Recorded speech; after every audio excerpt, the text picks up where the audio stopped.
चलिए जानते हैं बिहार की 25 बड़ी खबरों को सिर्फ 10 मिनट में। लेकिन उससे पहले वीडियो को लाइक और चैनल को सब्सक्राइब जरूर करें।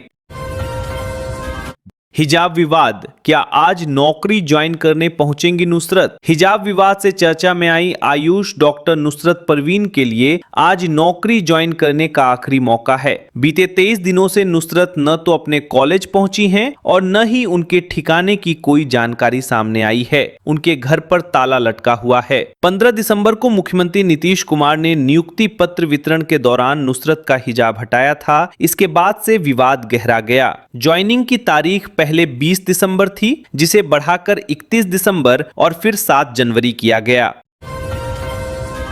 बिहार पंचायत चुनाव, नहीं बदलेगा वार्ड और पंचायत का दायरा। बिहार में होने वाले पंचायत चुनाव 30 साल पुराने परिसीमन के आधार पर कराए जाएंगे। राज्य में कुल 2,55,379 पदों के लिए चुनाव होंगे। हालांकि वार्ड और पंचायत की सीमाएं वही रहेंगी, लेकिन आरक्षण रोस्टर में बदलाव किया जाएगा, यानी SC, ST और जनरल सीटों की स्थिति बदल सकती है। चुनाव के लिए 32,000 से अधिक नए M3 EVM खरीदे जाएंगे, जिस पर 64 करोड़ रुपए से ज्यादा खर्च होंगे। इस बार चुनाव चरणों की संख्या कम होने की संभावना है।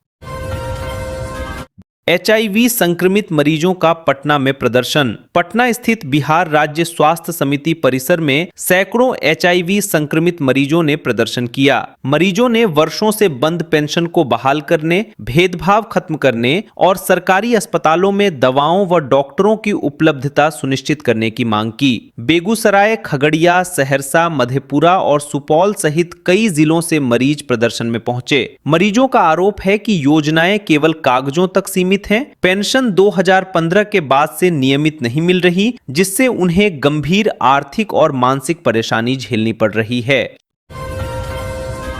क्या प्रशांत किशोर के कारण बिहार में टूटेगा महागठबंधन? बिहार में महागठबंधन की एकता पर सवाल खड़े हो गए हैं। कांग्रेस और RJD के बीच बढ़ती तल्खी अब खुलकर सामने आने लगी है। मनरेगा बहाली की मांग को लेकर 8 जनवरी से शुरू हो रहे आंदोलन में कांग्रेस RJD से अलग होकर सड़क पर उतरने की तैयारी में है। माना जा रहा है कि प्रशांत किशोर और प्रियंका गांधी की मुलाकात के बाद हालात बदले हैं। कांग्रेस का मानना है कि RJD के साथ गठबंधन से उसे चुनावी नुकसान हुआ। पार्टी लगातार हार की समीक्षा कर रही है।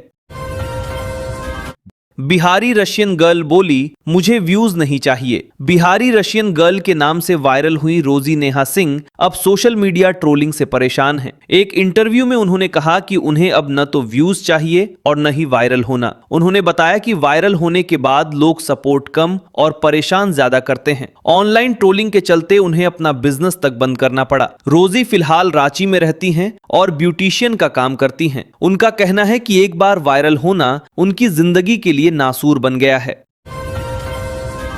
समस्तीपुर में 3 डिग्री, भागलपुर का तापमान 4.6 डिग्री पहुंचा। पहाड़ों पर हो रही बर्फबारी का असर बिहार में साफ दिखने लगा है। समस्तीपुर में न्यूनतम तापमान 3.9 डिग्री और भागलपुर के सबौर में 4.6 डिग्री दर्ज किया गया। पटना में भी सुबह का तापमान 9 डिग्री रहा। मौसम विभाग ने प्रदेश के 23 जिलों में कोहरे और कोल्ड डे को लेकर ऑरेंज अलर्ट जारी किया है। बीते 24 घंटे में 10 जिलों में घना कोहरा छाया रहा, जिससे विजिबिलिटी 0 तक पहुंच गई। ठंड और बढ़ने की संभावना है।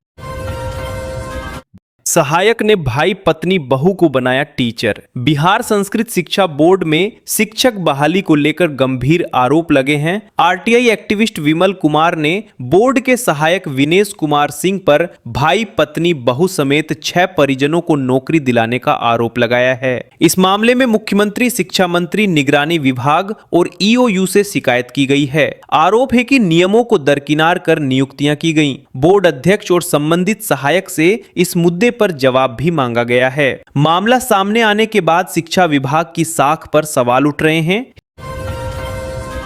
हिजाब पहनी महिलाओं की सराफा दुकानों में नो एंट्री। बिहार के सराफा कारोबारियों ने सुरक्षा के मद्देनजर बड़ा फैसला लिया है। अब हिजाब, नकाब या घूंघट पहनकर आने वाली महिलाओं और हेलमेट या मुरेठा पहनने वाले पुरुषों को ज्वेलरी शॉप में प्रवेश नहीं मिलेगा। कई दुकानों के बाहर इस संबंध में सूचना भी लगा दी गई है। व्यापारियों का कहना है कि यह फैसला किसी समुदाय के खिलाफ नहीं, बल्कि बढ़ती लूट और चोरी की घटनाओं को रोकने के लिए लिया गया है। अपराधी अक्सर पहचान छिपाकर वारदात को अंजाम देते हैं। मुस्लिम लड़के से शादी की, 7 दिन साथ रहकर घर लौटी। मुंगेर में मुस्लिम युवक से शादी करने वाली हिंदू लड़की का मामला नया मोड़ ले चुका है। प्रेमी नियाजुल से शादी के बाद लड़की ने 7 दिन साथ बिताए, लेकिन फिर कोर्ट पहुंचकर अपने परिवार के साथ रहने की इच्छा जताई। इसके बाद परिजन उसे महावीर मंदिर ले गए, जहां धार्मिक रीति से शुद्धिकरण कराया गया। लड़की ने हनुमान चालीसा पढ़ी और कहा कि अपने धर्म में रहना ही बेहतर है। पहले सोशल मीडिया पर उसने शादी को अपनी मर्जी बताया था और लव जिहाद से इनकार किया था। पहलेजा में नाबालिग छात्रा से गैंगरेप। छपरा के सोनपुर अंतर्गत पहलेजा थाना क्षेत्र में नाबालिग छात्रा से गैंगरेप की सनसनीखेज घटना सामने आई है। 2 नाबालिग टोटो चालकों ने छात्रा को घर के पास से जबरन उठा लिया और गांव से बाहर ले जाकर वारदात को अंजाम दिया। पीड़िता किसी तरह घर पहुंची और परिजनों को जानकारी दी। पुलिस ने त्वरित कार्रवाई करते हुए दोनों आरोपियों को गिरफ्तार कर जुवेनाइल कोर्ट में पेश किया। कोर्ट के आदेश पर उन्हें रिमांड होम भेज दिया गया है। पीड़िता की मेडिकल जांच कराई गई है। सड़क पर नवजात की लाश, पैर खा गए कुत्ते।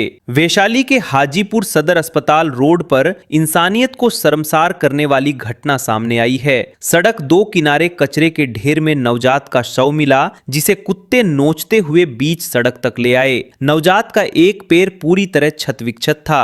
स्थानीय लोगों ने पुलिस को सूचना दी, लेकिन 2 घंटे तक कोई नहीं पहुंचा। बाद में सफाई कर्मियों ने शव को उठाकर डंपिंग यार्ड में फेंक दिया। लोगों ने अवैध गर्भपात की आशंका जताई है। सिविल सर्जन का बयान भी सवालों के घेरे में है।